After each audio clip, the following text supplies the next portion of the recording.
paper reports that two of the male prostitutes were given a late-night tour of the White House last year.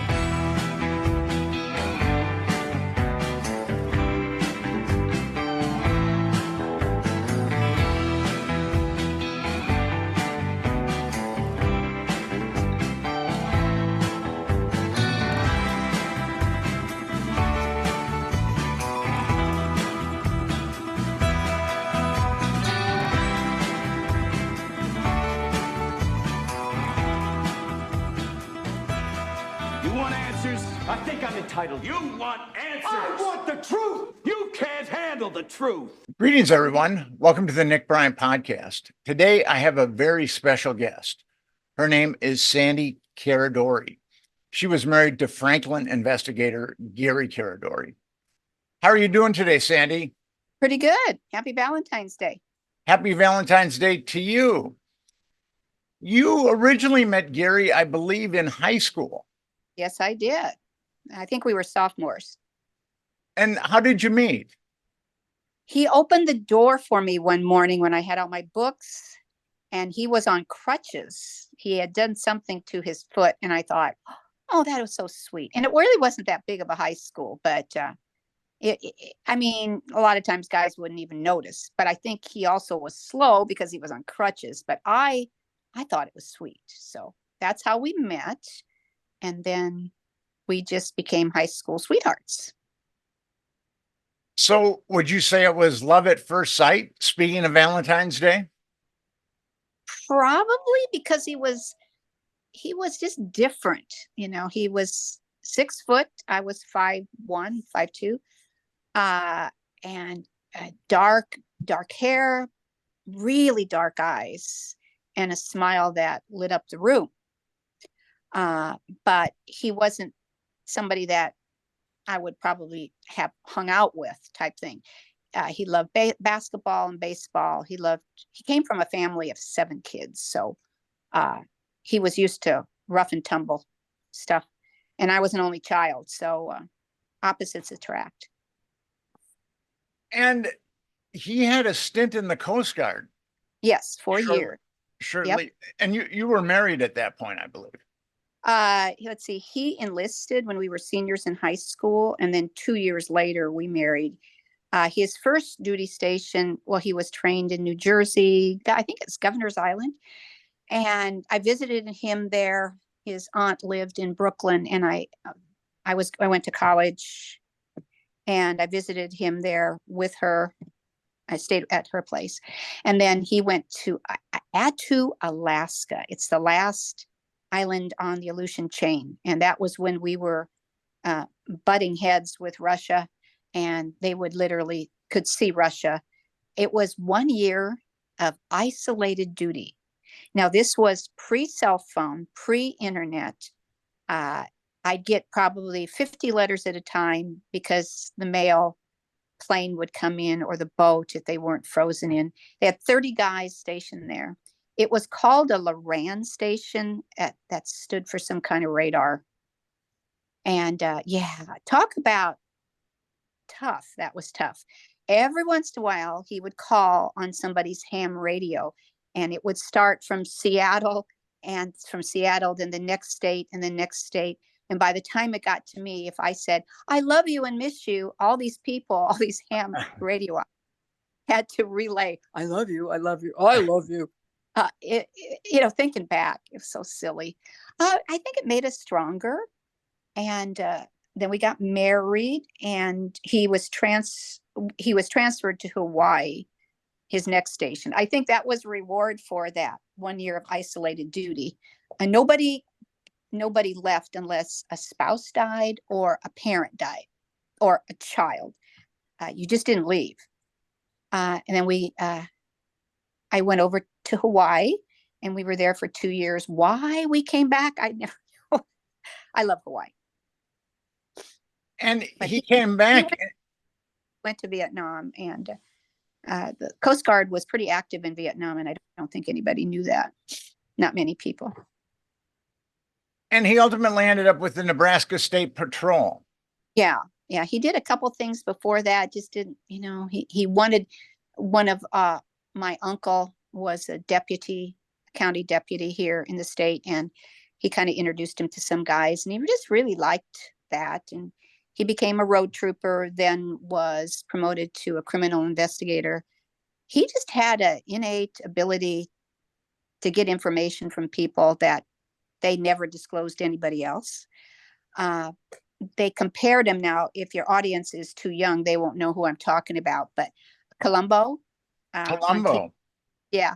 He would get people to say things to him, or he just knew he had that ability inside of him that he could see through a story. Let's put it that way. So he was good at disarming people. Yes. Very emotionally. good. Yeah. And then he decided to leave the Nebraska State Patrol and become a private detective. How did you feel about that? That was scary. I mean, I backed him, but it was scary. And he thought he could. He had enough contacts where he worked a lot with insurance companies. He started a security business, so that would be more steady income. He would hire security officers for different locations, and then he was in charge of the investigations for a long. And then it kind of branched out. He had a really good reputation for finding lost kids, kidnapped kids, kids that were in a cult. He even went behind the Iron Curtain to find somebody. I mean, it just kind of grew out of. He had just that personality. He walked into the room and the room lit up, and he allowed people to feel comfortable with him, and he got the job done. He went beyond what a normal. There weren't many private eyes or investigators in this area. There was another retired, I think he was a police captain, a local police captain. He was retired, but he really didn't take the cases that Gary took. Gary liked the challenge, and he had great ability to do what he needed to do. Well, it's some of his investigations are kind of epic. Pulling girls out of like prostitution, dressing up as a priest, wearing various disguises. Yes. He had a partner.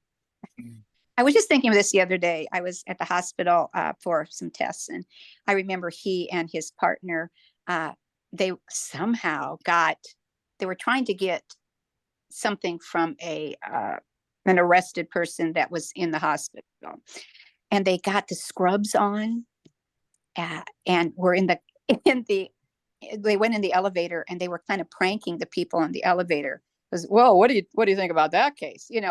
Pre-laws, and they just kind of walked out, and the people's jaws were dropping, like, I can't believe they just did that. But that was just a little bit of his personality coming out. He had a lot of he dealt with a lot of dark things, and so if he could just make a little humor for 5 minutes and allow himself to relax, but that was kind of funny. Didn't do any harm, and none of it was true. So he really liked finding kids and runaways that had been enmeshed in the sex trade. Yeah. And I read an article about him, and where he said he would do it for free if he could. Would do it. He tried to help people, to the detriment of the checking account. It's like, we have to pay bills. Hello. And when was the first time you heard about Franklin? Oh gosh, I mean, we live about 50 miles from where the credit union was, and it was a little leaking out here and there, but I really didn't know what he was getting into. I wasn't working there at the time. Our youngest was in kindergarten or first grade. So I was not involved in the day-to-day stuff.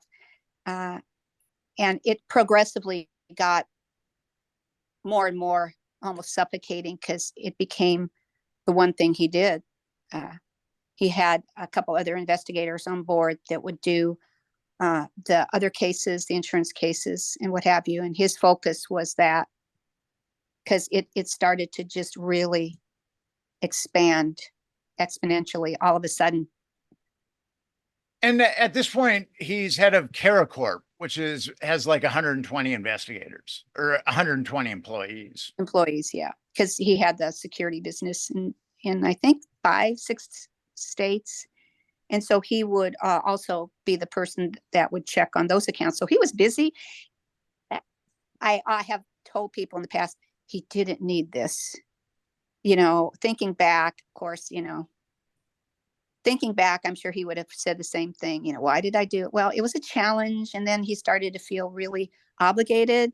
But thinking back, it wasn't like, oh my gosh, we've got to do that. He's got to do that to survive. No, he didn't.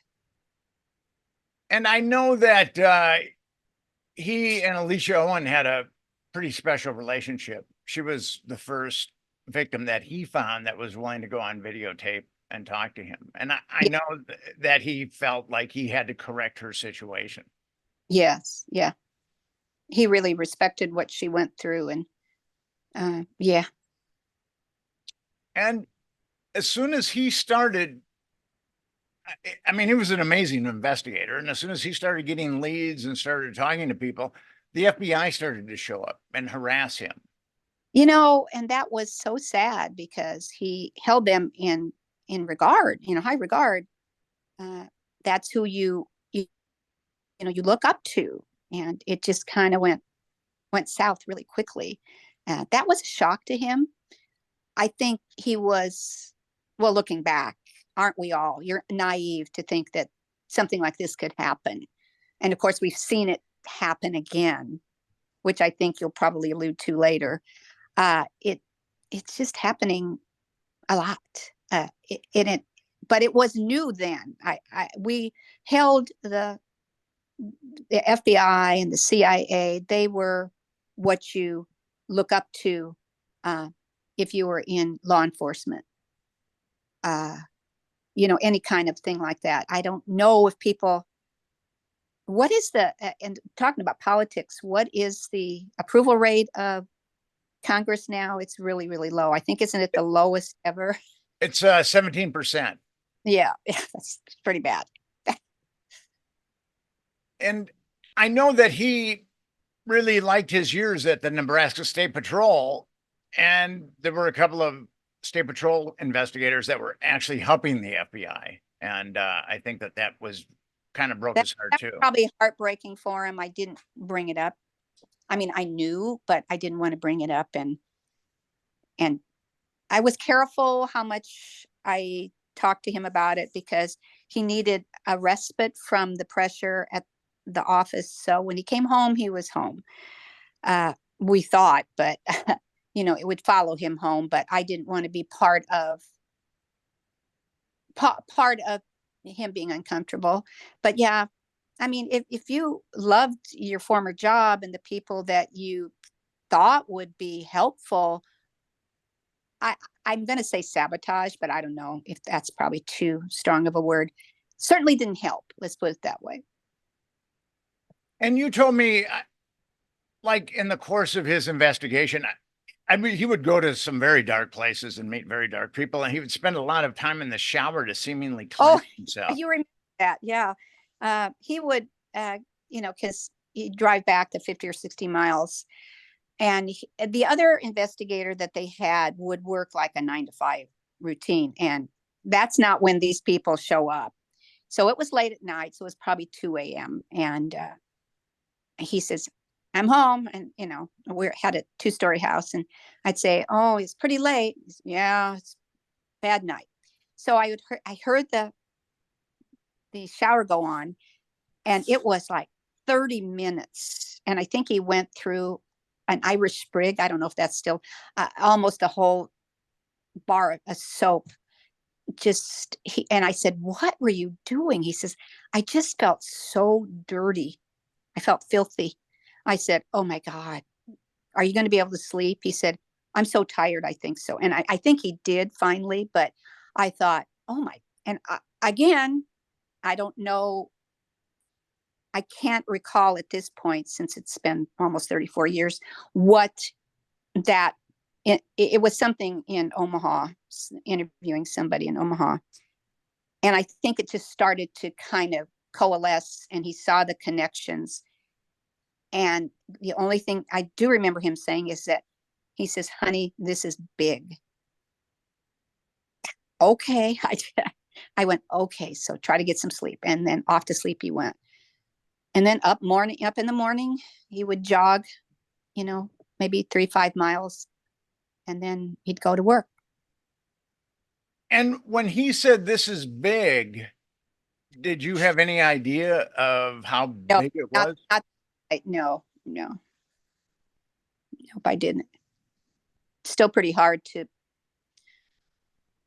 put your to think how big it probably was, or it was. I shouldn't say probably. It was. It was. It's like another case that you are working on. It's just, it gets big. And I think, again, it's just the nature of civilians. We just trust that people aren't going to be evil, but evil is there. And when it's not harnessed, it goes haywire pretty quickly. His records were hugely helpful to me. I would not have been able to write the Franklin scandal.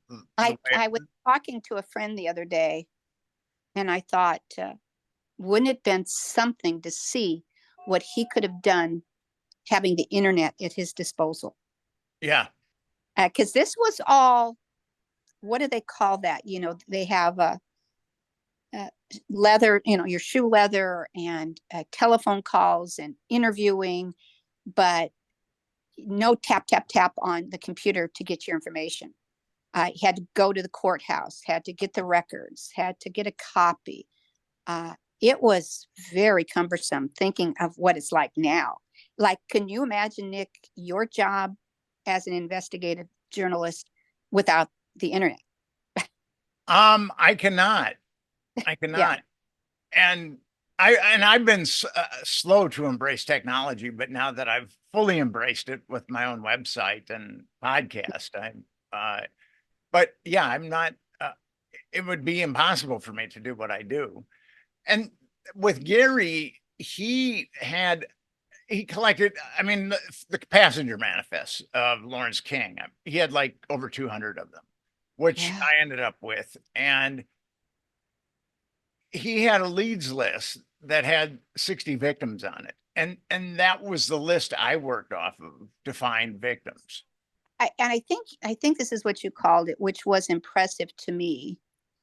You did a parallel investigation to see if it was in sync. And there were other people, a couple people that were trying, in between your work. And I think they just kind of gave up because they didn't know what they were doing, or maybe somebody bought them off. So that was kind of, for me, kind of conclusive that he was on the right track. It wasn't inflated. What would that have done to him to inflate the facts?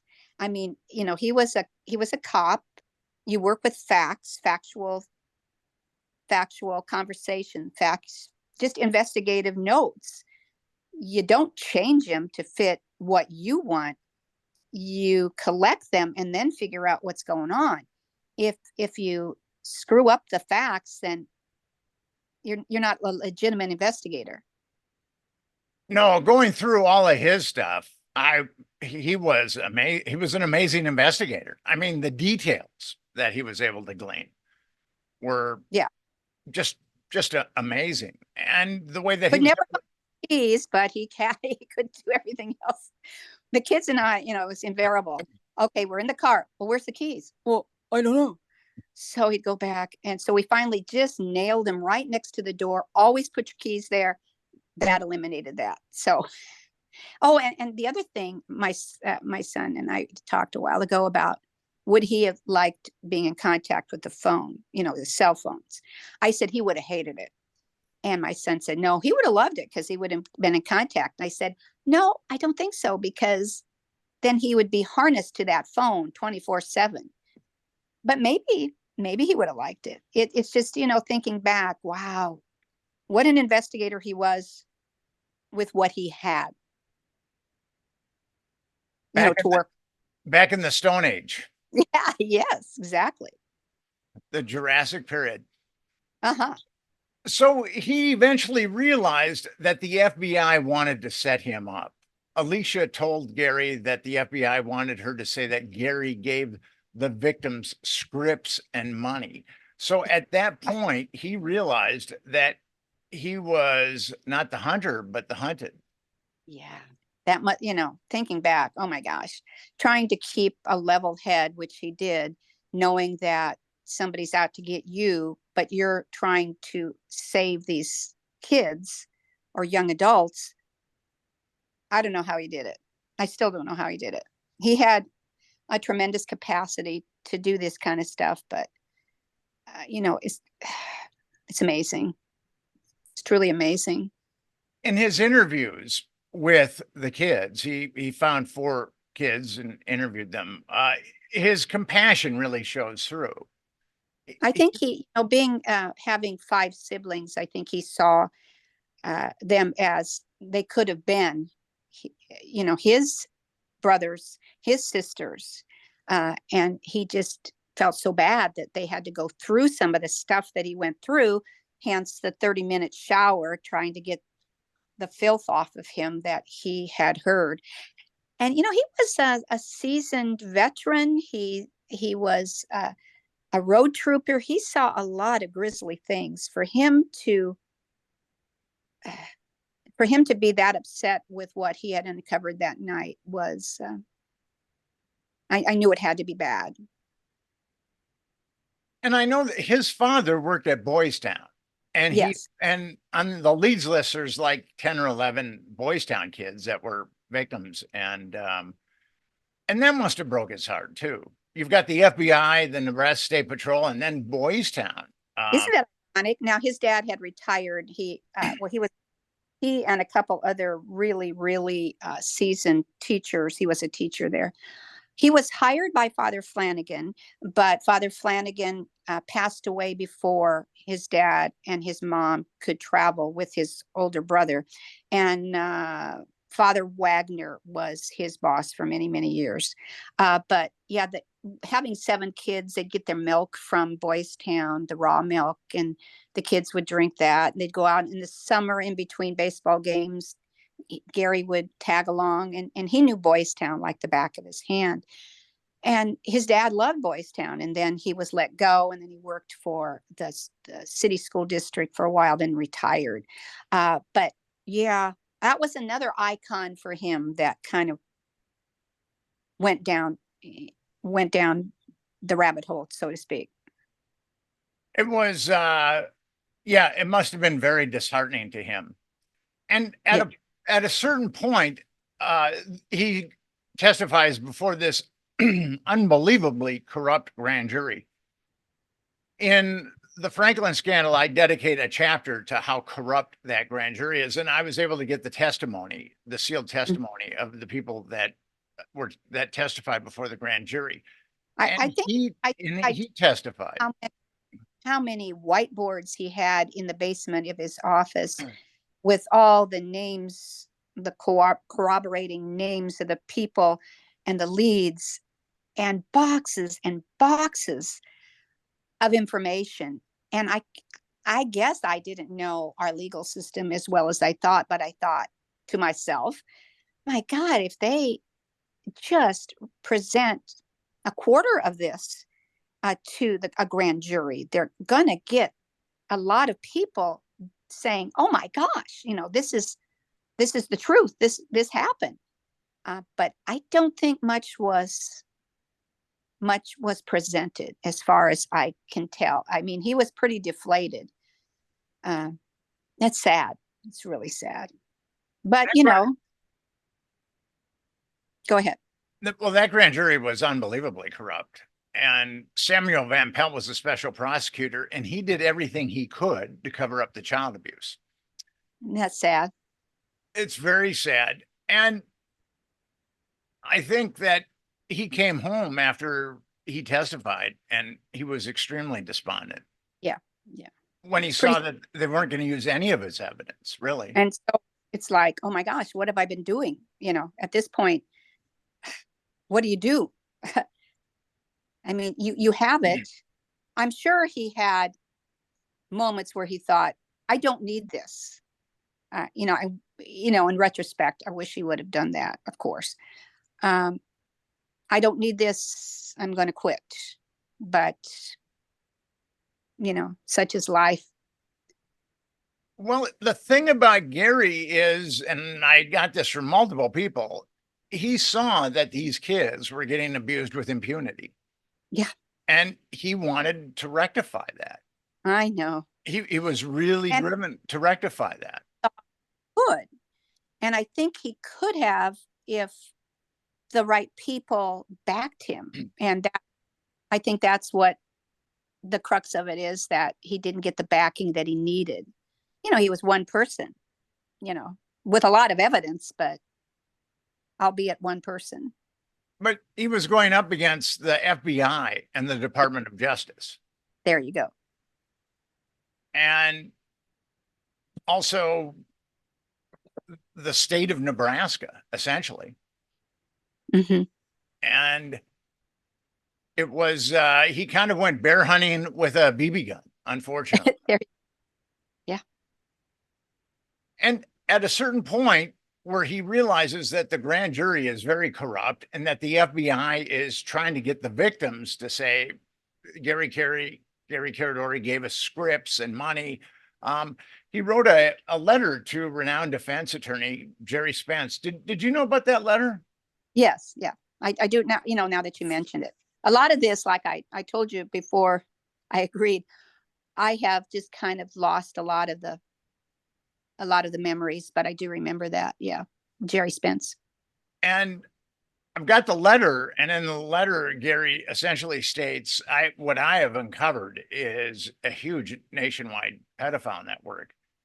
And the people that are running it and in charge of it are extremely ruthless. Because unfortunately, the Franklin Committee, the Senate subcommittee that hired him, didn't want to back him legally, which I just thought was completely insane. And a lot of the key players are deceased or quite elderly. And I've often thought it would be neat if I could talk to them sometime and say, why didn't you? But, and then things just started to go haywire. It's just, you'd like to be able to go back in time maybe and salvage something, but it's gone. And it's repeating itself. It's repeating itself in other pedophile rings, or I mean, sadly, it just doesn't stop. And he eventually made contact with Rusty Nelson. I think Rusty was in Mexico. He was a photographer. Yeah. Yeah. And Rusty had taken blackmail pictures for Lawrence King and that network. And he met Gary in Chicago. Now, Gary flew to Chicago under the auspices of watching the All-Star game, and your 8-year-old son, AJ, was with him. Yeah, AJ went with him. AJ also had an ulterior motive. He wanted to be an architect like I wanted to be. And his best friend, who lived next door, had gone to see the Cubs, and AJ hated the Cubs, but he told him about all these tall buildings. So not only, and a good friend of Gary's got him all-star baseball game tickets. And so he was going to take both boys. Our older son had a Legion baseball tournament, and he couldn't go. And I needed to stay to take care of, Sean wasn't 16. Our son wasn't 16 yet. So I had to take him back and forth to these qualifying games. So it was just the two of them. And the last telephone call I got, he was calling from phone booths, like Superman, And young kids don't know what phone booths are because they have the cell. And I said, well, how are you doing? And he said, fine. I said, did you get what you came for? Very cryptic, because our phones were tapped. He says, yep, I did. He said, sadly, my neck is really sore. And I went, what? He says, well, AJ has me looking up to the skyscrapers every block. So it's a little bit, it was sweet, a little sweet thing. That was the last telephone call. And he just said, yes, I got what I came for.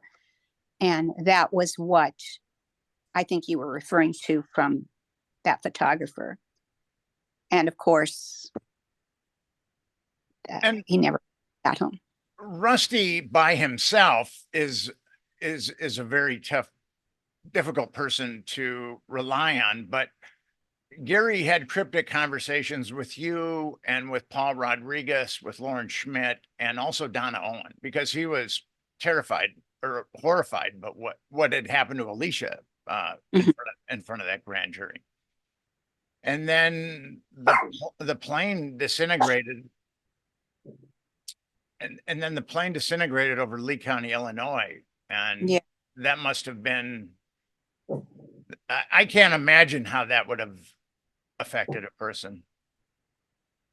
It was nightmare, to say the least. What I found really weird,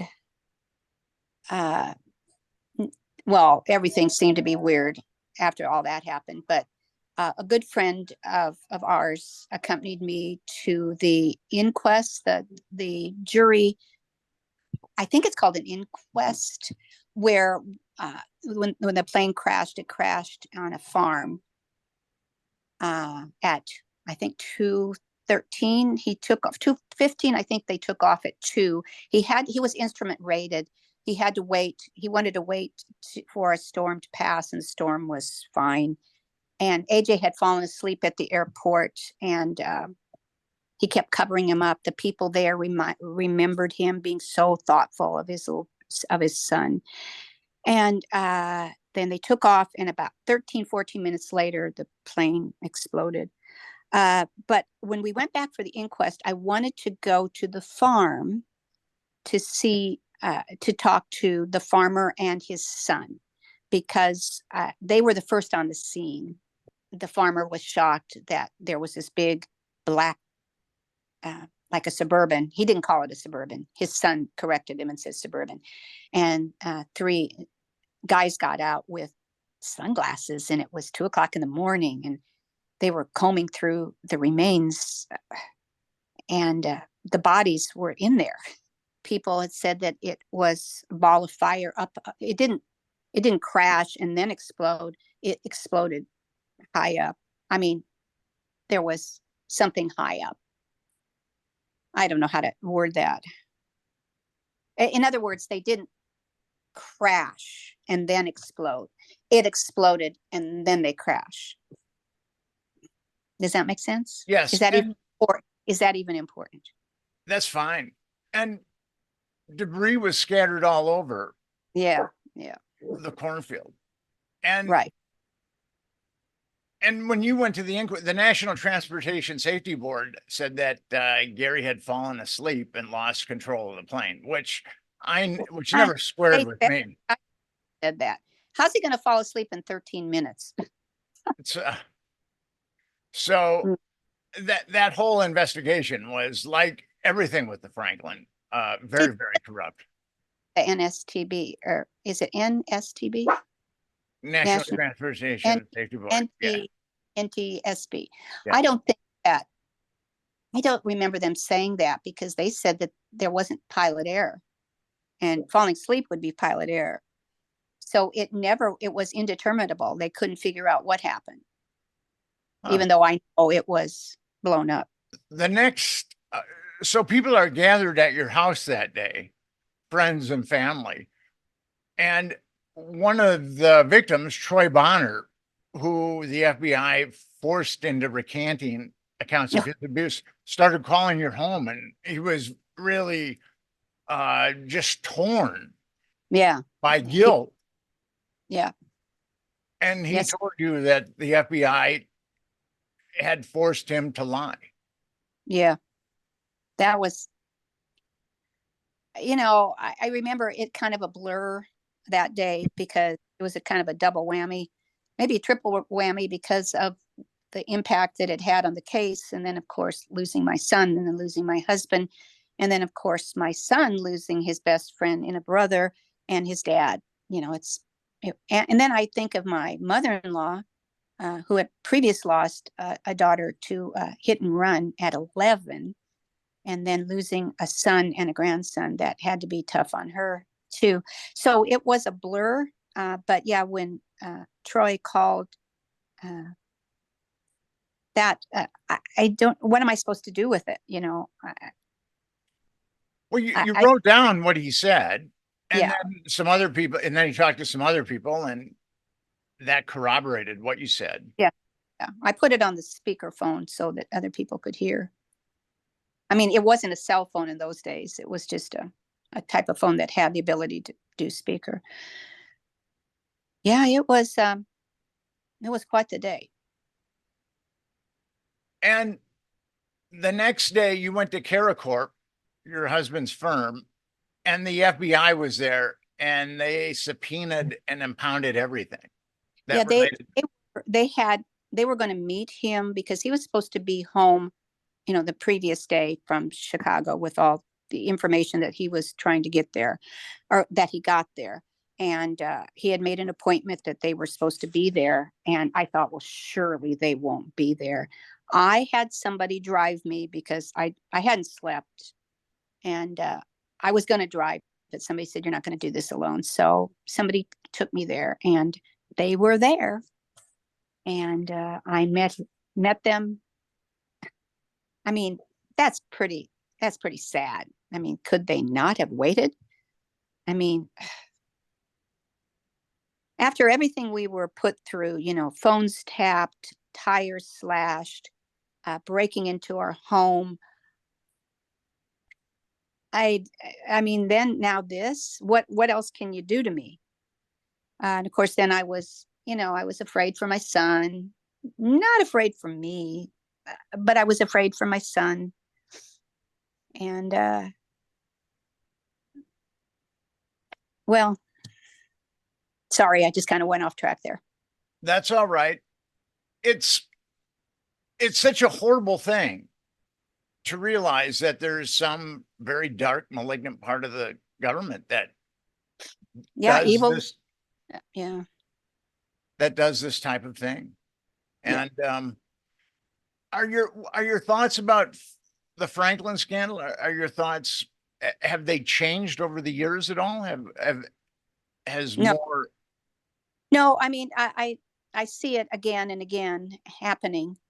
The child trafficking happens all the time. The case that you've been working on is kind of evidence for the fact that it's happening, and people die unexpectedly or in weird ways. I think there were 7 or 8 people, maybe more, that died during the Franklin that had information or were key to the investigation, and they just died, committed suicide, maybe, they just kind of get rid of them. And I don't know who the they is. You think you know who the they is, but it might be somebody that you're not really thinking of.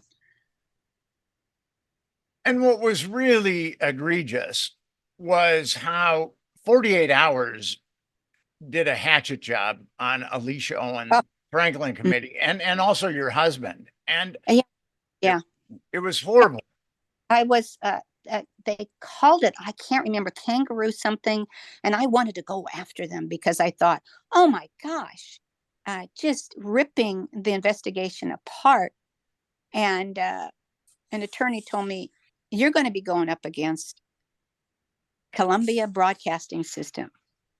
I think that's what it was. I think it was CBS, wasn't it? It was CBS. CBS is 48 Hours. Yeah. Yeah. And it's going to bankrupt you. And I went, okay. I mean, what am I going to? I did write them a letter, but no response. That they didn't really care. kind of sad. And your life today, I mean, what you lost is incomprehensible. How were you able to forge ahead? I don't know. God. I was trying to go back to school to, I had gone 2 years and I decided I was going to, I think I had a year under my belt going to teaching.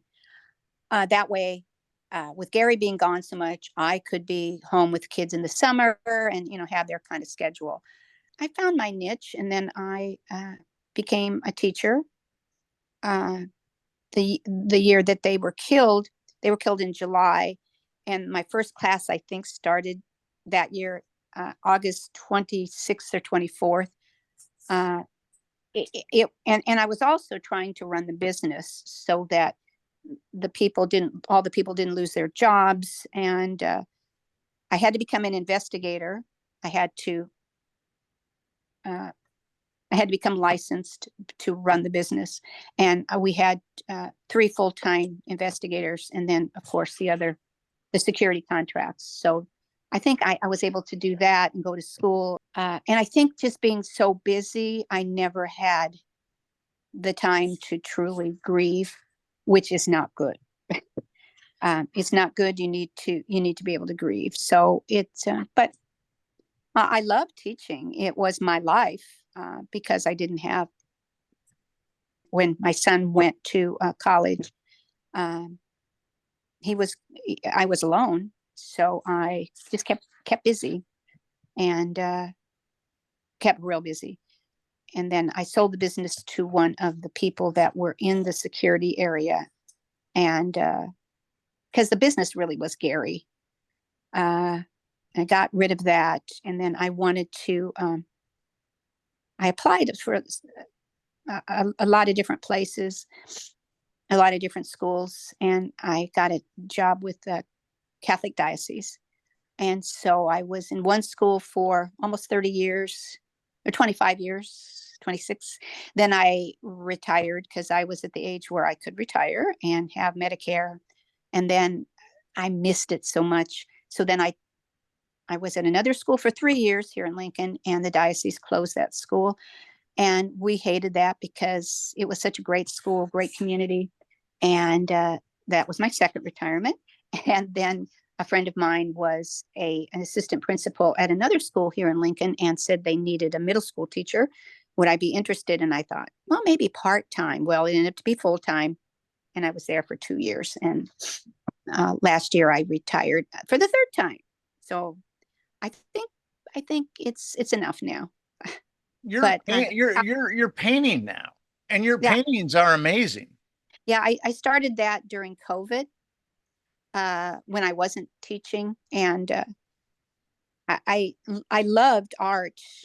When I went to school the first time, I was going into art. I didn't know what I was going to do with it, but it was always just prereq classes anyway. I just had a couple art classes, but I was just self-taught. I thought everybody could draw, right?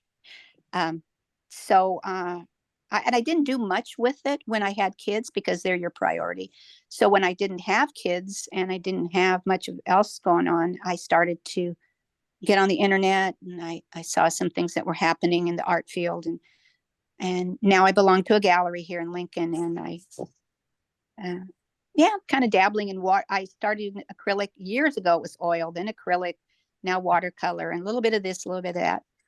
It brings me a lot of joy.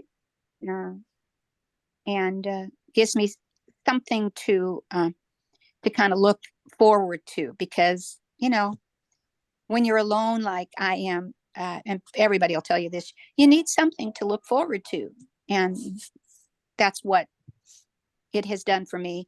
And just asking God to help me get through it. It could always be worse. I know there used to be a saying on a plaque at one of my mom's best friend's house.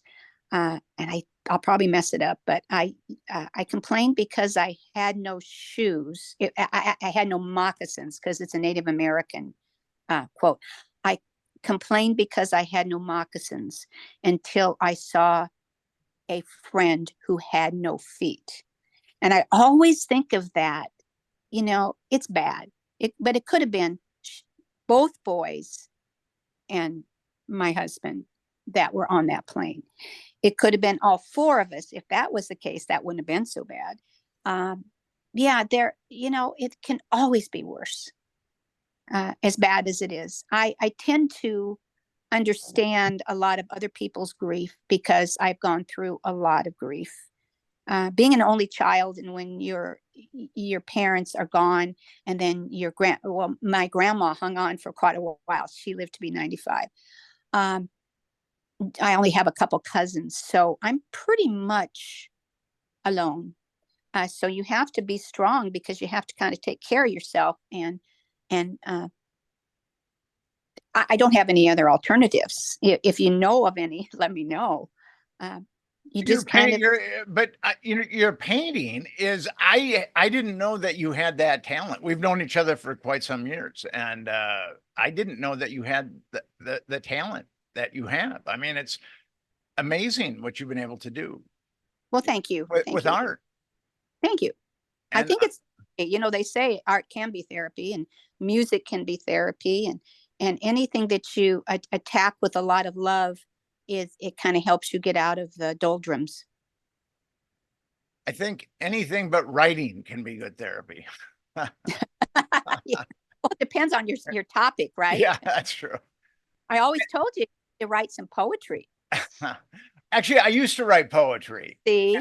And but I realized quickly that I was never going to make a living off of writing poetry. And well, no, but just for your own your own happiness, you should write poetry. I will think about it. I wrote a lot of poems when I was writing poems, and I think I wrote like 2 good ones. So maybe a poet isn't in my future. And now we have Epstein, which is exactly like Franklin. I mean, it's a carbon copy of Franklin almost. I listened to I'm sure a lot of your podcaster family out there, they probably have seen or heard the interview with his brother, Epstein's brother, about what had transpired after he started to look into it, because he thought, well, maybe he did commit suicide. They were close, but they were in 2 different worlds. I mean, both parents are deceased. So Jeffrey Epstein called his brother and told him what was going on, and it wasn't like they were at odds with each other. But as they were I can't remember who was interviewing him. Doesn't matter. I think by now several people have. Have you had him on? No, I haven't. It was really interesting, the parallels that I could see between that case and the Franklin. Although I know it's many years between, but you kind of think, it hasn't improved that much. If at all, maybe it's gotten worse, or not worse, more flagrant, more gutsy, because they have an island. He has an island. And you talked about blackmail a while back, and during this conversation, I'm sure he had a lot of people that he was that he was going to blackmail or could blackmail. The threat was there.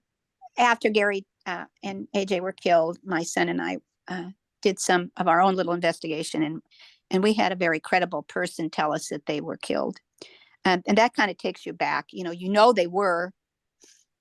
But when you hear it from somebody with that much credibility, and to be told that your son was collateral damage, that breaks your heart. The Epstein thing is just unbelievable, that the parallels. But I kind of interrupted you. What were you going to say? No, I was just going to say, you've got the Department of Justice and the FBI that are extremely corrupt. And then you've got the media that's Yeah. extremely corrupt, exactly like the Franklin scam. Yeah. The media is covering up for the very malevolent things that the government is covering up. You wonder, like, who can you trust? And I don't know the answer to that, by the way. It's hypothetical because I don't think there's an answer to it. Sandi, I really want to thank you for coming on the Nick Bryant podcast. I know this wasn't an easy thing for you to rehash what you've just rehashed, but I really want to thank you. I appreciate it. I hope I haven't offended anybody, but that's our story. And have yourself a great night. You too.